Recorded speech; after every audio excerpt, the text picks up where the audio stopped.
Hadis ke-28. Daripada Sayyidina Abu Najih Al-Irbad bin Sariyah radhiyallahu anhu, beliau berkata, Rasulullah sallallahu alaihi wasallam telah menyampaikan kepada kami mauizah, peringatan, yang menggetarkan hati dan menitiskan air mata. Maka, kami berkata, wahai Rasulullah, ini seolah-olah ucapan perpisahan. Maka, berilah kami wasiat, pesanan penting. Baginda bersabda, aku mewasiatkan kamu supaya bertakwa kepada Allah serta dengar dan taat kepada pemimpin walaupun yang menjadi pemimpin kamu seorang hamba. Sesungguhnya sesiapa dalam kalangan kamu yang terus hidup, selepas kewafatanku, maka dia akan melihat banyak perselisihan yang berlaku. Oleh itu, hendaklah kamu berpegang teguh dengan sunnahku dan sunnah Al-Khulafa Al-Rashidin yang diberi petunjuk dan gigitlah dengan gigi geraham.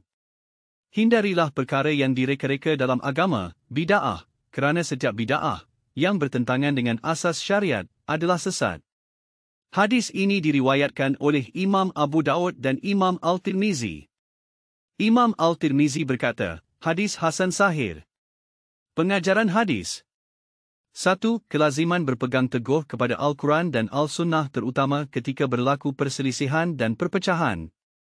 2. Melakukan perkara yang tidak ada asas dalam agama akan mengakibatkan amalan tidak diterima oleh Allah Ta'ala. 3. Ketakwaan kepada Allah Ta'ala, menghindari perkara maksiat, taat dan patuh kepada pemimpin selagi tidak menyeru kepada melakukan perbuatan mungkar merupakan faktor kebahagiaan hidup di dunia dan akhirat. 4.